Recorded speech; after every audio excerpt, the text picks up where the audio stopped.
Half a century ago, in July 1955, Bertrand Russell and Albert Einstein issued an extraordinary appeal to the people of the world, asking them to set aside the strong feelings they have about many issues and to consider themselves only as members of a biological species which has had a remarkable history and whose disappearance none of us can desire. The choice facing the world is stark and dreadful and inescapable. Shall we put an end to the human race, or shall mankind renounce war? The world has not renounced war. Quite the contrary. By now, the world's hegemonic power accords itself the right to wage war at will, under a doctrine of anticipatory self-defense, with unstated bounds. International law, treaties, and rules of world order are sternly imposed on others with much self-righteous posturing, but dismissed as irrelevant for the United States, a long-standing practice driven to new depths by the Reagan and Bush II administrations.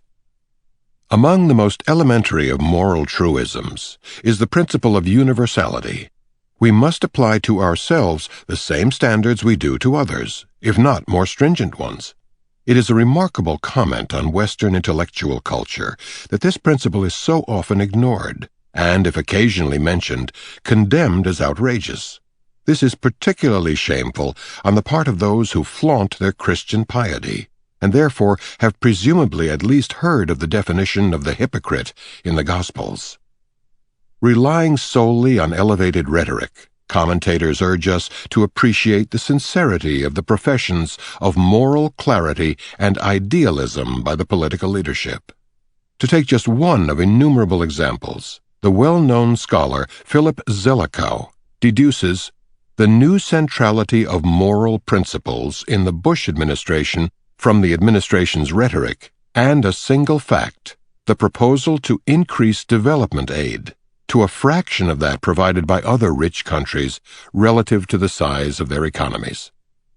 The rhetoric is indeed impressive.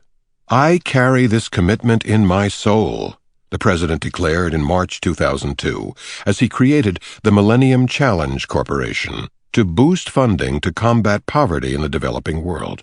In 2005, the corporation erased the statement from its website after the Bush administration reduced its projected budget by billions of dollars.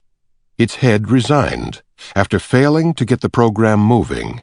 Economist Jeffrey Sachs writes, having dispersed almost nothing of the $10 billion originally promised. Meanwhile, Bush rejected a call from Prime Minister Tony Blair to double aid to Africa and expressed willingness to join other industrial countries in cutting unpayable African debt only if aid was correspondingly reduced. Moves that amount to a death sentence for more than 6 million Africans a year who die of preventable and treatable causes, Sachs notes. When Bush's new ambassador, John Bolton, arrived at the United Nations shortly before its 2005 summit, he at once demanded the elimination of all occurrences of the phrase Millennium Development Goals from the document that had been carefully prepared after long negotiations to deal with poverty, sexual discrimination, hunger, primary education, child mortality, maternal health, the environment, and disease.